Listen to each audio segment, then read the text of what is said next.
Hello, everyone. Welcome to another episode of the Historian's Lounge. I'm your host, Gabriel Garcia, otherwise known as the Wandering Quill and Wandering Scribe. Joining me today is a guest I'm sure many of you will remember.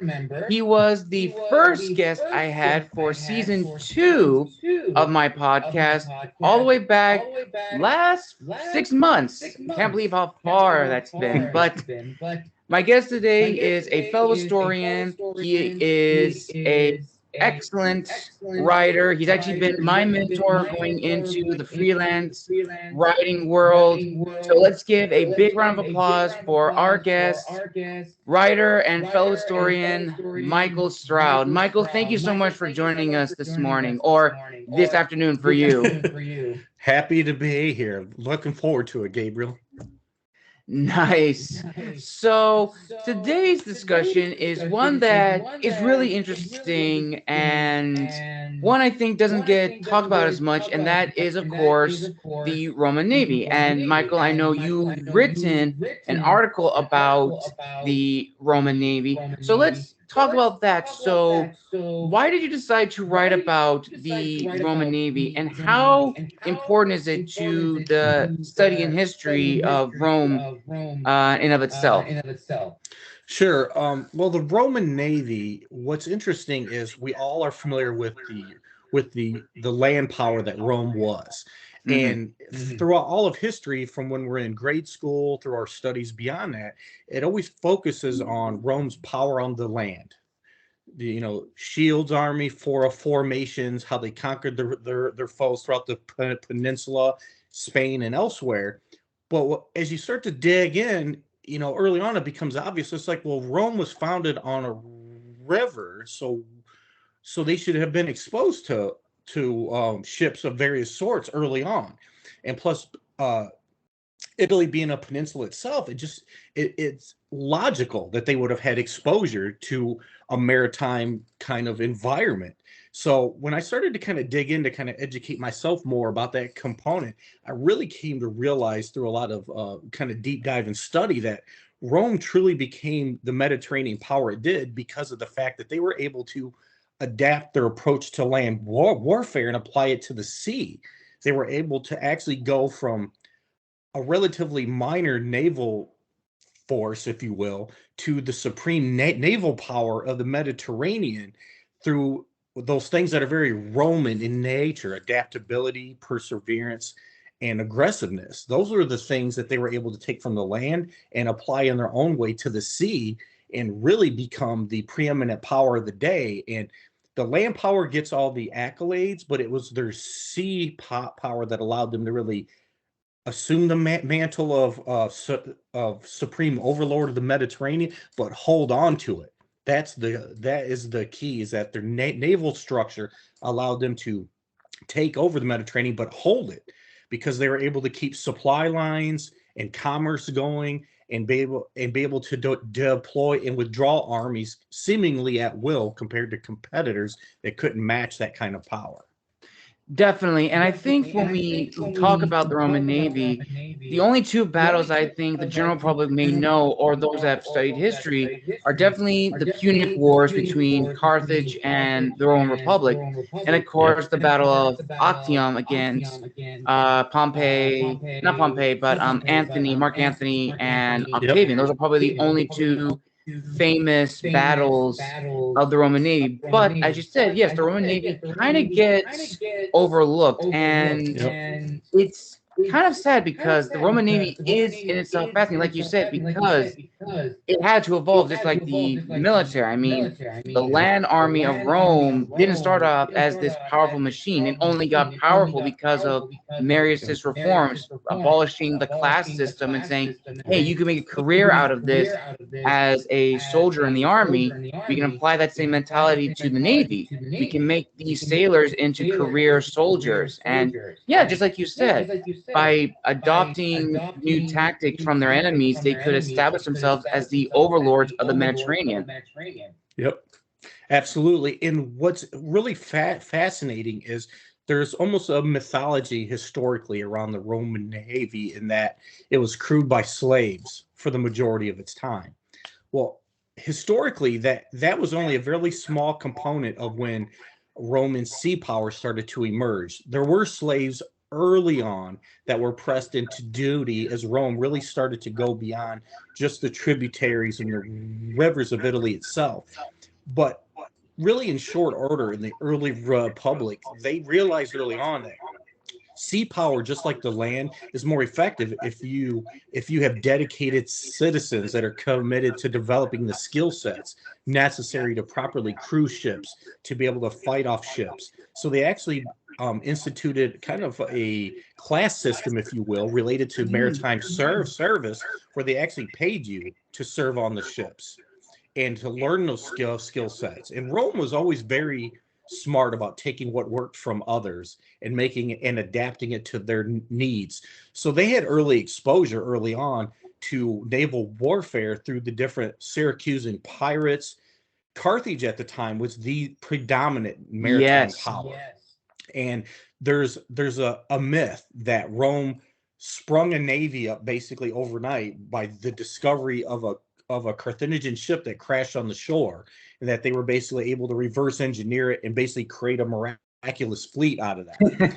But obviously, there's a lot more to it. But what's fascinating about it, to give Carthage absolute credit, was that every one of their pieces on their ships was marked, and that mark allowed them to mass produce each part of a ship.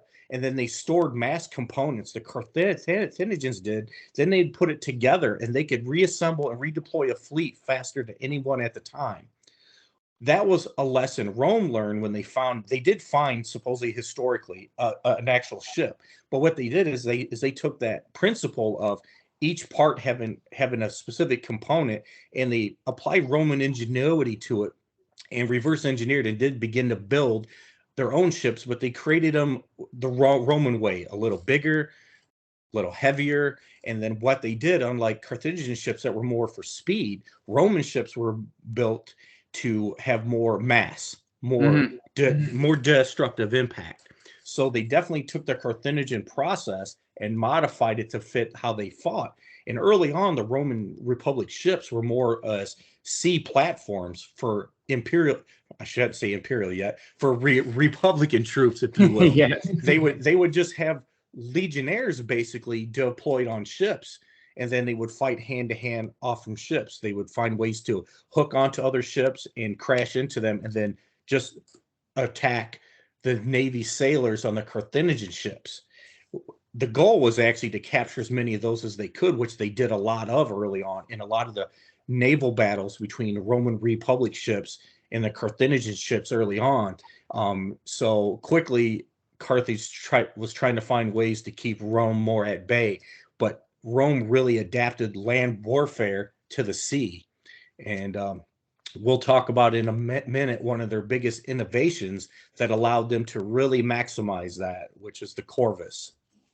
Yeah, I'm actually glad you brought that up about Carthaginian ships, because for listeners who may not know about Carthage or the Punic Empire, Carthage was the dominant Mediterranean power in the Mediterranean Sea before Rome was even a superpower. In fact, Rome became a superpower when they eliminated Carthage, because Carthage's navy was so well known. Its land army was comprised of mercenaries or hired auxiliary troops, but the navy was the superpower. I mean, they controlled all the lanes from to the east to Egypt, to the Seleucid empires, to Antioch, and then to the west you had the Maghreb, you had Iberia, as well as possible land routes or sea routes to say to the north to the Celtic lands, and possibly even further south to the Gold Coast or Ivory Coast. Now, we don't know if Carthage ever went down that far, but the idea of controlling those shipping lanes was important. And Rome wanted those shipping lanes because, especially for Egypt, you had all the spices. And for Carthage, once Carthage was salted and turned into a Roman province, that was the grain hub next to Egypt. That was where all the imperial grain came from. And that's why it became an Achilles heel when it was taken by the Vandals toward the end of the Western Empire's rule.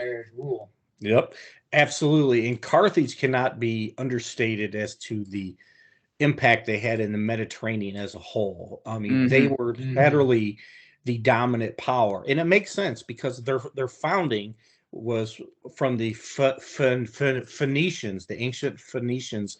So they were very accustomed, and that was their culture as a seafaring people. So they were very accustomed and adapted, and they're skilled at sea warfare, raiding, transportation, everything related to that. They were basically the Mediterranean police of the economic network that Carthage had at the time.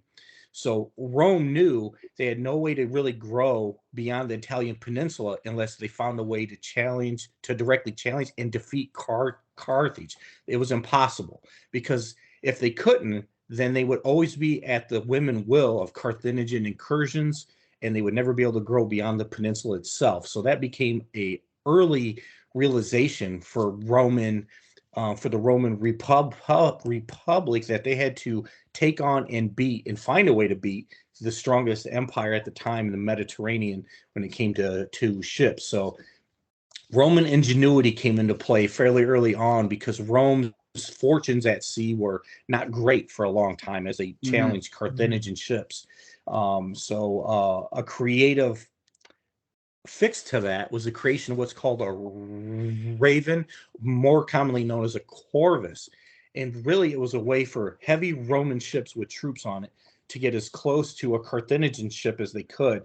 And the corvus was basically a hinged, think of like a drawbridge almost, a hinged Right. drawbridge that had spikes on the end. It would drop down and attach into the deck of an enemy ship.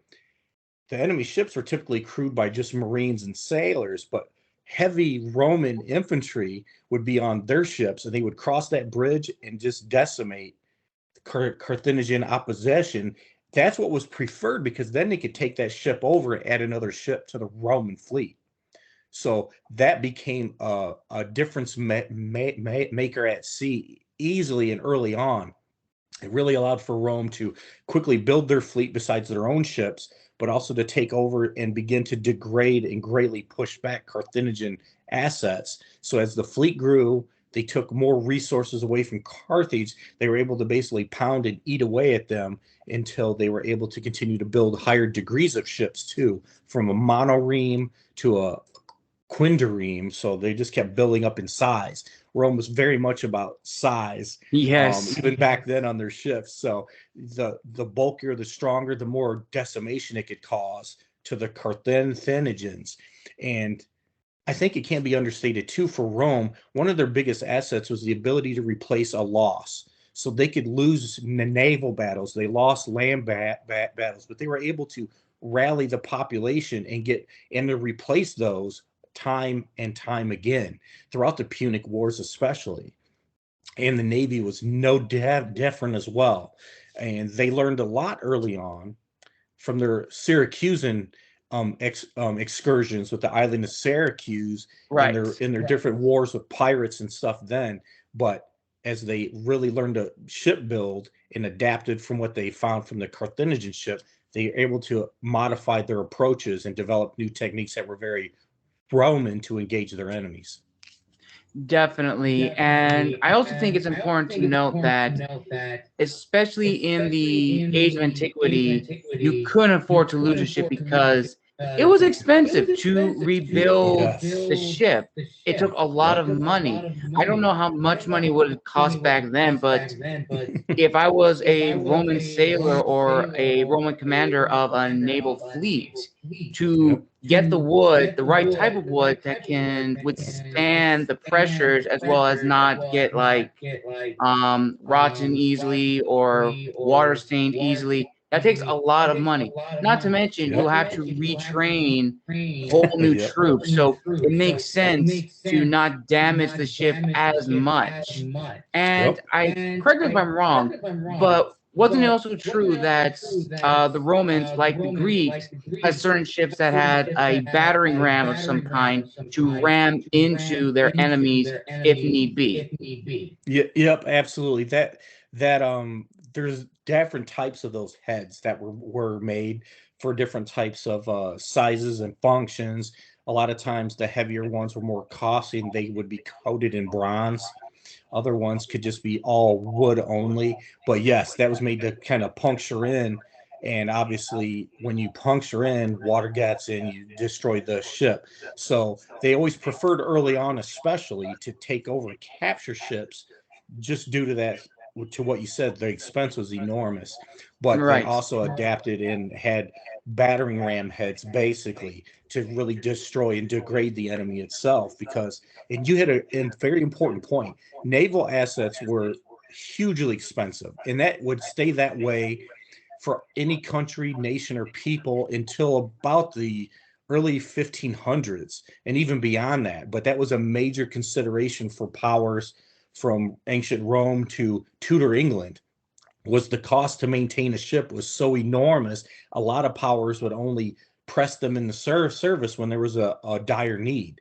So the fact that Rome early on invested resources to establish military ports was a huge investment by the Republic and then the Right. empire as it evolved, because they recognized we have to be able to fight piracy, which was always a constant problem until Mm-hmm. Rome really started to dominate the Mediterranean. Once they beat Carthage, they were basically able to suppress the majority of of piracy in the Mediterranean, especially in the imperial days. Mm-hmm. But there was always still that threat. But their economic interests are so closely tied to the control of the sea. That was a no-brainer that they had to establish military ports for repair, but for launch and training. And at different points, it would ebb and flow in its size depending on what was going on militarily, diplomatically, politically as well. But they always had basically transports. The governmental functionaries had specially made ships that were dignitary, basically transports. But Rome always tried to maintain a cadre of training that was always happening too. And interesting fact is, especially early on, Rome was always really smart about how they went about training. That they implemented processes on land where they had mock benches with rows that they would work on coordinating with the men, training them to how to properly row and steer. They did it Right. on land. So when they were into the ship, they already were so drilled, it was second nature for them to jump into the role itself. And that really paid dividends as opposed to other competing interests that were just jumping on ships when they had a fight with Rome. But Rome was disciplined and trained with their maritime sailors that when they got on the ship, they already knew what they were doing because of the land-based training that they had, at least as a starting point. Definitely. And I want to ask you, in your research when you were writing about the Roman Navy, what was a myth or a interesting theme that you discovered that in the long run for Roman history needs to be discussed or talked about regarding the Roman Navy? I would say a couple of them actually specifically had to do with, as I mentioned previously, is how they came about a fleet. Now, the Romans, as I mentioned early on, always had ships of some sort.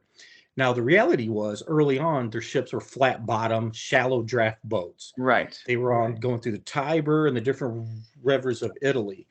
And even though there's not historical evidence to say they had to have had some kind of seaworthy ships early on in the early republic just due to trade, and they would have been exposed absolutely to those other types of ships from Syracuse and Egypt and Carthage and all that, because actually Carthage was a trading partner with early Rome for a long time. Mm-hmm. And even when Rome was starting to build its own ships, Carthage had basically had a treaty with them saying, it's okay that you have ships, but we're the boss. We're in charge of the sea. These are the rules. That's kind of how they kind of laid it out to Rome early Right. on. So really they kind of opened the door for Rome to overthrow them by giving them an inch. Rome took a yard basically when it came to their naval expansion. So one of the myths, I would say one of the predominant ones, is that they're and ancient historians kind of speak to this, that Rome had no interest in the sea until it was forced to because of Carthage. Well, that's obviously historically not true, because a lot of their interest was tied directly to the sea. through trade and exposure to other traders coming and going. So what they just learned is that for them to grow, they had to have a fleet. So the myth that their fleet was created basically overnight after discovering a ship was just that, a myth. The reality was they were already exposed to shipping and shipbuilding and fighting on the sea. They just learned to take what they had really had hands on with that wrecked ship and modify it to Roman needs, which their biggest strength at the time was land power. So they learned to apply land power to the sea in a very creative way, and that's making their early ships just basically heavy transports where their troops would be on deck, and they would just get attached either through Corvus, or even before that, they would grapple over and tie the ships together. They would just go over and take out the Marines and the enemy ship. So Roman ingenuity, it's creative. I like to say land power applied to the sea was the Roman approach to naval warfare early on. So I'd say that was probably the single biggest myth that people tend to not really realize, is that it was a process, but it really came to a head when Rome started building their own native ships to fit their land power fighting style on the sea itself. From what you're saying about Rome and its navy and how it's applied to military, it is all very fascinating, which then kind of leads into a discussion that I remember having with my professor, which he brought up a theory. And shout out to Professor Campbell, best professor at SFSU. But I remember taking his class, and he told us regarding the Roman Navy and its use after its time in warfare, it was kind of, as you did, regard to more of like maritime police and security, where it was now solely aimed at protecting the interests of Rome, because you had spices coming from the east, from India, because we know Rome did have knowledge of India and with Asia, China specifically. And we also know that the shipping lanes, when it came to trade, were much closer than the land routes from the other parts of the early Republic and then Empire. So it makes sense to protect those shipping routes from pirates, as you said, because piracy is always going to be, a major issue. But then I want to ask you this question. When we then transition into, of course, the great split between the Western Empire and the Eastern Empire, do you think that sort of like differentiate themselves, that the two kind of develop their own unique styles of ships, as well as dominating or taking what shipping routes? Because from my perspective and from what I've known, or not known, but researched, the Byzantines had control of Egypt. That was their grain hub. For the Western Empire, Carthage was their grain hub. So with two major empires, pretty much the same, but then just split, do you think the Navy also had its own split as well, in terms of, these ships are with the Byzantines and these ships belong to the Western Empire? Yeah, that absolutely happened at the time. As so often happened, especially in Rome, the military as a whole favored one commander or one leader over another, and the Navy was the same way. So when the split occurred during the various civil wars, but also when the empire was, when it was about to fracture, and before you got to Actium, naval forces sided with one side and others went with another. It just had a preference. So they would have a little bit of their own distinct personality, if you will. But they definitely sided with one or the other, just like the armies did. The legions, the different groups would go to here or here, and then the Navy would do the same, actually. What was interesting, though, in the early empire is the Navy was basically downsized a lot in the early empire when it was first created after the civil wars and the empire came about. They really were relegated more to, just like you said, police actions. And even within that, outside of policing actions and protecting their economic interests, a lot of the I call them the internal naval ships for the riverways, for the dignitaries and the emperor. They would just they redesigned some of the flat bottom ships to be these enormous barges, basically to transport dignitaries. They would be superfluous with so many accoutrement and in purple draped on it, and for the emperor. So they really were just transports. They were fancy transports. Right. And as you said too earlier, the cost of maintaining the warships when they were in a period where they didn't really feel threatened, they actually let some of them just rot on the beaches or in the ports. So they only maintained the core amount that they had until things became evident that they were going to be in another major conflict. Then they would rebuild stuff. But they very much went through an ebb and flow period of the size of the Navy itself and the roles the different roles that evolved from the officer corps all the way down to the Marine on the ship. Definitely. And another thing that I think it's also important to talk about is, I think we may have touched about this before about, maintaining the Navy and trying to pay the soldiers. I definitely think we also have to talk about, of course, the crisis of the 3rd century. Now, for listeners who may not know what that period is in Western European history, the crisis of the 3rd century was a big issue, came with a lot of diseases, wars, huge ramifications for the Roman Empire. Rome was on the verge of the collapse. In fact, a lot of historians and scholars state that had not been for the emperors at that time, Rome probably, the Roman state, to be more specific, would have probably collapsed in of itself, and the empire would have fractured into the various kingdoms and provinces that we would see later down the road in the next 100 years. So, tying this back to the Roman Navy, do you think it's probably out of the realm possibility that after the crisis of the 3rd century, to kind of make up for the costs, the Romans had to realize we have to shrink the Navy. We cannot maintain this large Navy that we had before because it's just too cost expensive. Just like the Army, it's too cost expensive. That's why going back to the Army, they hired German soldiers or German mercenaries to join and fill in their army. In fact, this little tangent, most of the army from the 3rd century onward were more Roman Germanics or Germanics, Vandals, Swedes, Salves, and so forth. Very few Roman citizens actually participated in the Roman military. And it's probably the same thing when it comes to the Navy too, limiting the size. So in your research, researching Rome and all its various aspects, do you think that's another contributor to the decline of the Roman state, which is limiting the Navy, thus allowing the shipping lanes and ports to be hijacked by the Roman pirates, and of course later down the road, the Germanic kingdoms of the Vandals and so forth? Yeah, absolutely. And as Rome was dealing with manpower issues, they always would turn to the gold coin, right? Gold and precious resources to kind of fill the ranks when they had to have them. And the Navy was no different. They would downsize it to cut their maintenance costs. Right. But that also meant getting rid of trained sailors that were very Roman. So when they had a need again, they had to rebuild ships. They didn't have those trained sailors available anymore. So what they do? Contract out.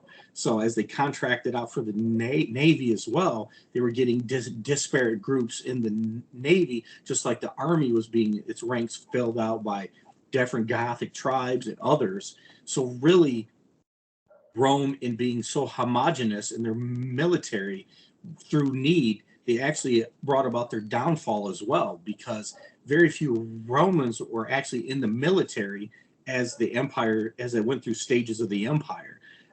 Because more Romans were considering the military. It was glorious, but Romans themselves weren't serving as much as non-Romans did in the army, Right. in the navy itself. So it did occur.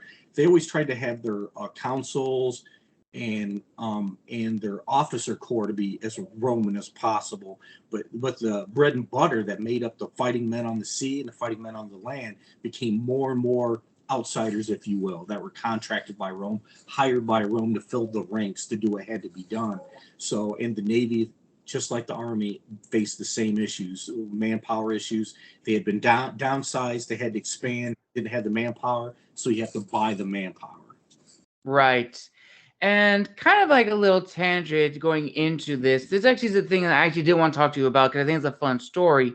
Now, as you know, with naval history, we always have those documented accounts from sailors about sea monsters on the sea attacking ships, and the Romans were no exceptions. Now, this story that I'm about to say comes from the Eastern Empire, the Byzantines, during the time, I believe, of Justinian the Great.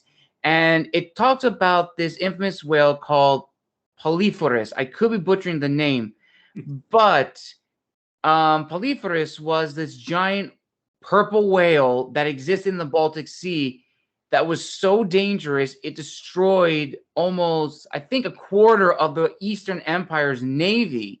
And they only won when the poor thing beached itself on land and the citizens just attacked it. So what are like your thoughts on like these whole these naval stories? Because whether or not Polyphorus was this sea monster, there probably was something that was attacking ships. And how important do you think that is to like naval history as a whole, these stories of giant sea monsters? Well, that's an interesting. I have a little bit of understanding of that encounter, if you will. But I think taking it as a broader picture, ever since man's been on water, there's been sea monsters, reports of sea monsters, things that we don't understand, and we still have them to this day. Things that are seen that we don't understand, even in the modern world. So I think there's a couple things to be had out of it, especially at the time. One, I think there's something to be said for humility, right? So Right. we're very self-confident and very sure of themselves at all times. So if something caused something detrimental to happen to any of their ships, which are a great expense, but it also could be embarrassing, right? Which no Rome wants to be embarrassed. No Rome. Right. Rome does not want to be the embarrassed one. Yeah. So it would have to be something bigger and impossible to confront, even with the power of Rome. So what better way to attribute maybe a maritime accident or a foul weather situation than a sea beast that caused this? That would be the only acceptable answer at the time to those that were hearing the story, that we were confronted by a monstrous beast from the depths, and this is why this happened. This is why we lost all these ships and these men died. That's always one possibility as an explanation for what occurred. It couldn't possibly be, error by the men or foul wet weather by itself. It had to be something bigger than that. So that's one way to look at it.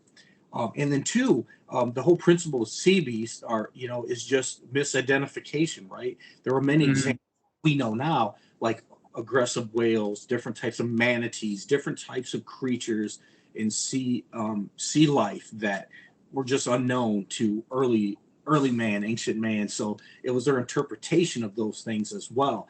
But I think it also creates a sense of only the great powers can be on these dangerous seas, and Rome's the great power. Rome isn't afraid of these creatures, even though it may attack us. We are still master of the sea. We are going to keep going out in the sea, keep being out there. So also, while it could be a source of danger for them, it could be a sense of pride in that only strong powers like Rome can dare to be on these dangerous waters and confront these creatures. So it also becomes a sense of national pride, if you will.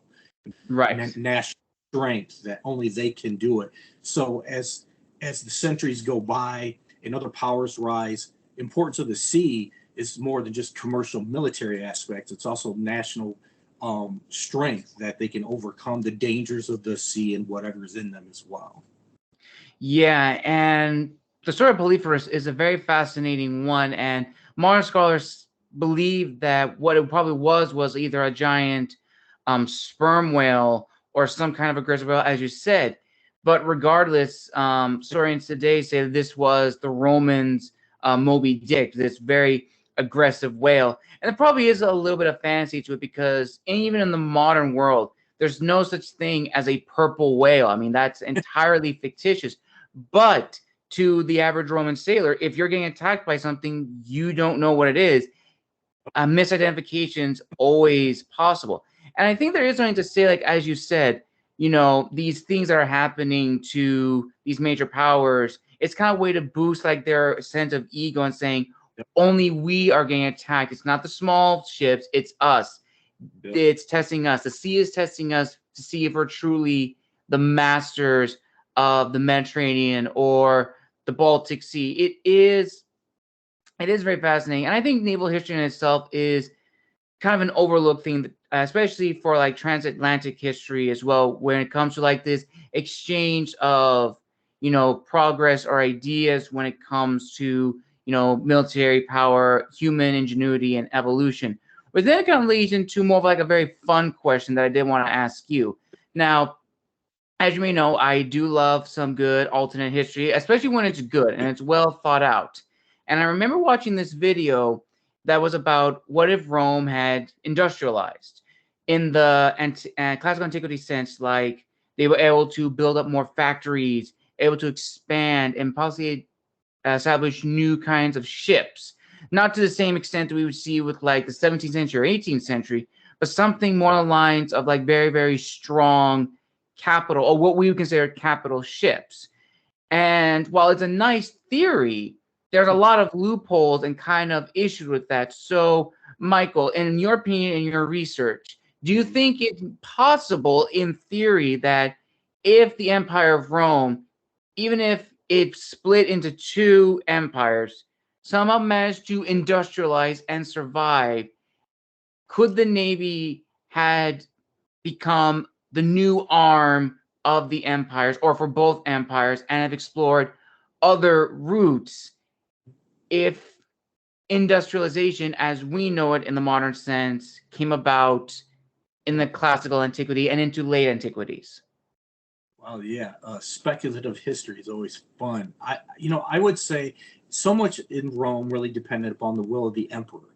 So I would say it really depends. It really would have depended on the particular emperor, because some were more focused on expansionism and growth. Others are more centered on themselves and gluttony. As we know, there's a lot of personalities there. So I would say, based on the historical emperors that came and went, that you would have a good chance of probably have a couple common themes. I would say if industrialization came to some degree to Rome itself, I would say you'd probably have two classifications of naval ships that would arise. You'd probably have a massive equivalent to like a battleship that would be more of the emperor's like personal guard, I would say. Historically, we have found remnants of super galleys that were going to be built by Roman emperors. They've historically found these that were massive on a scale that nobody had ever knew existed, even at the time. So it's really likely to pull from that projection that they would have likely have had at least one, maybe a handful of combat, but behemoth ships, if you will, like battleships of the ancient world that were on a scale nobody's seen before. The cost structure obviously would have been prohibitive to have had more than a handful at most for empire, but likely they would have been the emperor's flagship, if anything else. Beyond that, you probably would have had the equivalent of an evolved type of destroyer. It would have been a bigger type of let's say industrialized quadrireme, so something that's going to be geared more for sea combat that could take out from afar. So I would think you would have seen that. So you would have had more of those built. But I think you would have seen a smaller overall fleet, but one that could do more damage from afar, with the emperor probably have a behemoth that kind of fits the personalities of the majority of the emperors anyways. They always like to go big. But I think with industrialization coming into play, you would have seen basically that segmentation of the Navy between the emperor's battleship and maybe a flotilla around him, and then a destroyer type base of ships that would have been the actual aggressive arm of the Navy itself. And then you'd have your transports or commercial interests. But I think that's what you would have seen as it evolved more and more, is more through lethality as opposed to numbers. And I think that's what you would have seen, to rely more on technology to offset the cost of having so many ships in the Mediterranean. You would have had fewer, but that ones that could do more damage by far. Yes, definitely. And I also think when we talk about industrialization in this speculative Roman Empire, I definitely think if the Romans had industrialized, it probably would have been more towards inland, more of like building up the provinces and definitely kind of finding a sense of stabilization, because after the crisis of the third century and the Great Schism, the Western Empire was kind of teetering on life support. The Eastern Empire already had its fair share of problems, but they were much better off than the Western Empire. If the Western Empire, in theory, was going to survive, it needed to industrialize. And I think they probably would have industrialized the Navy, probably may have, as you said, made two different types of ships, the Emperor's ships, his bodyguard ships, and of course, battleships, we would consider it. But I definitely think that would have come later because they would have to rebuild the modern economy, the domestic economy that was ransacked. Yep. But it is like a fun idea to explore. And I guess another thing to also to explore is, in sense, media depictions of Roman naval warfares. Even though there's a little bit, there are some that are really far off and some that are more accurate than others. But then there's one which is my personal favorite. I don't know if you may have heard of this game, but it's called Rise, Son of Rome. And they recreate, it's a very fantasy version of like it doesn't say what time period it's in, because you have Nero as the emperor, you have Commodus, which is his son, which I sure know Commodus was not the son of Nero. They were two vastly different Romans, but nonetheless, it was a very fascinating. You also had Boudica and Oswald, which were more tied to Nero. But going back to the Roman Navy, this idea of like this very fantasy version of Rome. I mean, they make these Roman ships way blown out of proportion, like almost like big capital ships during D-Day. It's so funny, but I'm always thinking, why do they always have to, kind of elaborate on the Navy? And in your opinion, why do you think, whenever we see classical antiquities naval battles, they're not always often depicted historically accurate in the sense of how they would have fought? Is it more for like the sheer awesome factor, or for another fact is we probably don't know exactly how they would have engaged, as opposed to 17th and 18th century naval warfare fighting, when we have more documentation and more manuals of the codes of warfare on the sea? Right. I think like so many times when we lack all the components to fill in the information that occurred historically, we tend to romanticize things. And I think the tendency when Rome is represented to this day is bigger and bigger, right? So we see the Colosseum still stands, this enormous structure. We see Hadrian's Wall in England. We see these different structures that still exist after thousands of years. So Right. I think the tendency in the Western world, especially, to impose size, to represent things in their size. So when they translate them into entertainment value, or even film is especially egregious, if you will, for this, they make it bigger than it ever was, but they kind of romanticize it by its size. Right. It's representation for the power of what Rome represented at the time. The reality is, with naval warfare, just like land, it was dirty, it was gritty, it was personal, and it was bloody, of course, very bloody. I mean, if you took the blood of the Fantasy 300 and applied it to the real world, yeah, I mean, Xerxes wasn't, a 15-foot tall giant or anything. He was a regular person who actually fled the battlefield. Yes. But Roman fighting at sea, just like on land, was a very personal affair. So it was very Right. and it was brutal. Many sailors drowned, but they preferred to take prisoners over outright killing early on, especially. So the Battle of Mylae, for instance, was a Roman naval victory. And to give you an example, there were 14 Carthaginian ships sunk, but they captured 3,000. So on a naval battle, now there were a lot killed, but to capture 3,000 from a naval engagement is significant, even at the time. So that's a lot of men that were put into bondage on Rome's behalf from a naval battle. So that's pretty interesting. So that's just an example of the idea was to get upfront and personal, force an end to the fighting, capture as much of the resources and men as possible. It wasn't so much the death. As you and I know, after going to war with Carthage 3 times, they had enough at that point. So they were about. Oh yeah. But it was kind of like Carthage was the big brother. Rome rose up, overthrew Big Brother. They kept coming back, attacking Rome. They would fight back, and after 3 times, they had enough, and they go. Yeah, they just sacked Carthage. Right. It's like, okay, enough of this. Now we're going to end you because we've had enough. So that's really kind of how that occurred. Yeah, and for listeners, I urge you to research the Punic Wars because they are a very fascinating period in Roman history. And it's also probably the one time Rome in its infancy. Well, I'm gonna phrase this: Rome in its early infancy was conquered and sacked by the early Celts. But when it came to Hannibal, Hannibal was the closest to truly stomping out Rome and absolving it possibly into the Carthaginian military. But what stopped him is probably the one thing Rome picked up and applied later in life, which is Hannibal couldn't invade Rome directly.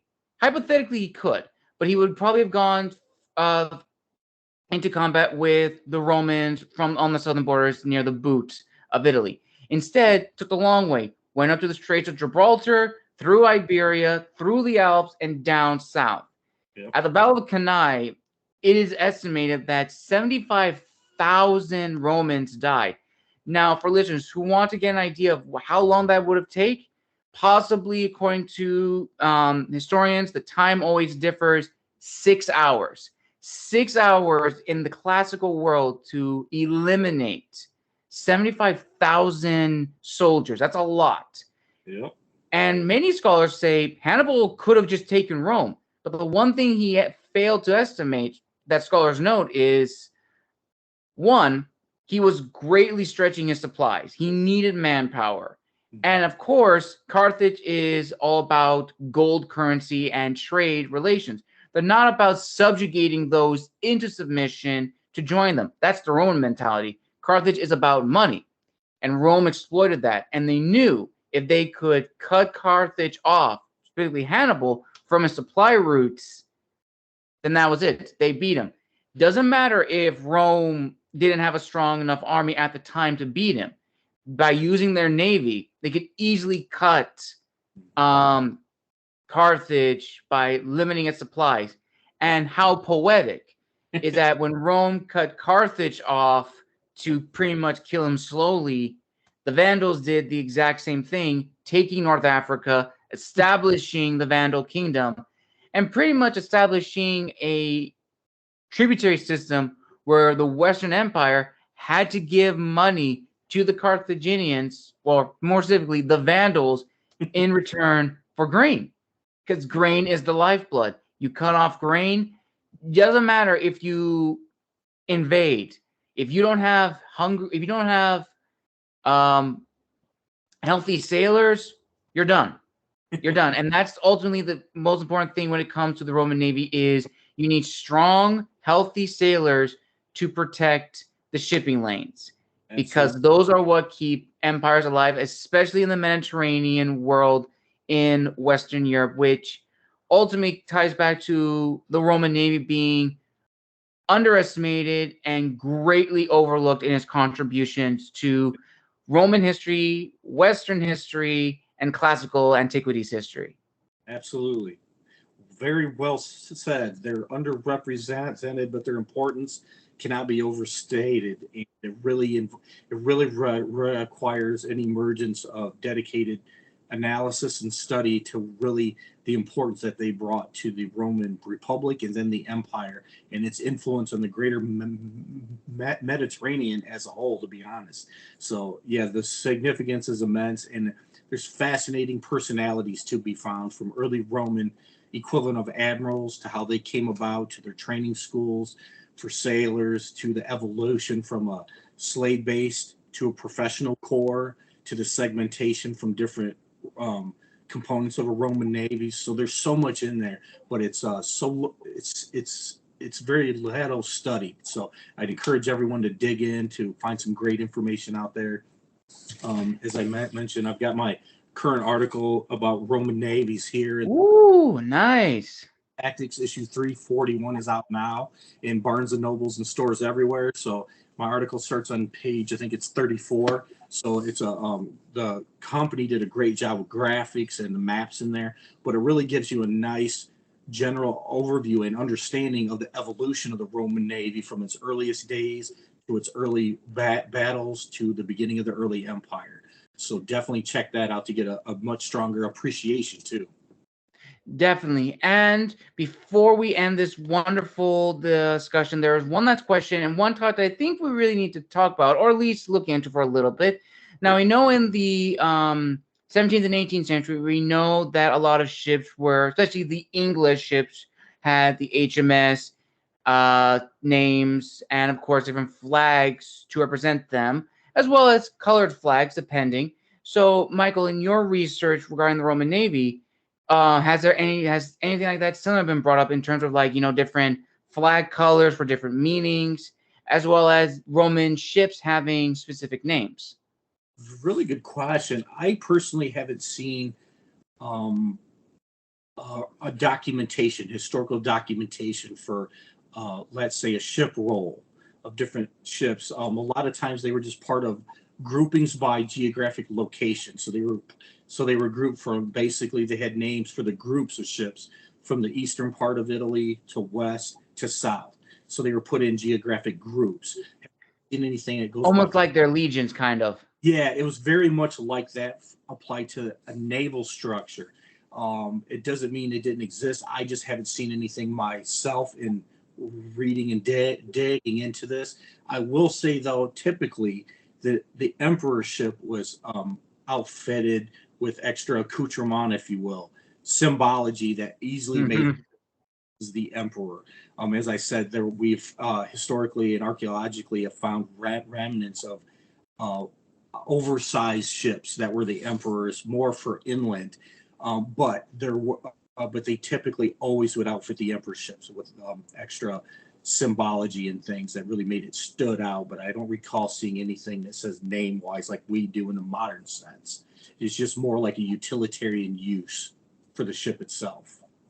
Nice, nice. And I think, listeners, we will conclude this amazing discussion on the Roman Navy. Now, before I end today, I do want to thank my friend Michael for joining us. Michael, thank you so much for joining us and providing your wisdom and insight on the Roman Navy. Where can people engage with you and learn more about any future projects you're working on, any upcoming magazines, or any upcoming discussions or academic conferences? Because I know you've been doing a lot of those recently. Yeah, I have. The best site I use is LinkedIn.com. Just go ahead on LinkedIn, search my name. I will pop up predominantly there. I update every week, with at least once, if not more times a week, with what I have happening, either a military history post, publications that are either coming out. I update everything on there, so I keep everybody in the loop. I like to engage my network consistently. Gabe and I chat all the time through stuff. Yep, that is true. All over the world, from England to Egypt to all over the United States. I have great historians and friends all over. So that's hold of me. My contact information is there, and I'd love to connect with you. Awesome. I'll make sure to provide all those links below so you can contact Michael. And again, if you want to see Michael's article on the Roman Navy, Michael, if you could show that magazine again, please check out Strategies and Tactics. What issue is this, Michael? 341. It just came out the other week. All right, issue 341. Check it out at your local Barnes and Noble. Make sure to check it out, give it a read, and just send all your reviews and just any comments and questions you have to Michael. Thank you, listeners, for enjoying this episode of the Historians Lounge. Make sure to like and subscribe, and make sure to check out, as always, The Gathering, which I will always link down below in all my episodes to check out and read if you want to see a battle, particularly the Battle of Cannae, it's in this book with one character in her named Decimus Aquila. And yes, thank you so much for enjoying the content. I again want to thank my good friend Michael for joining us today. Thank you. Yeah, we'll see you all soon with another episode next month. So, Michael, thank you so much again. You've been an amazing guest. Thank you very much. Happy to do it. You're welcome. And this is the Wandering Scribe signing out.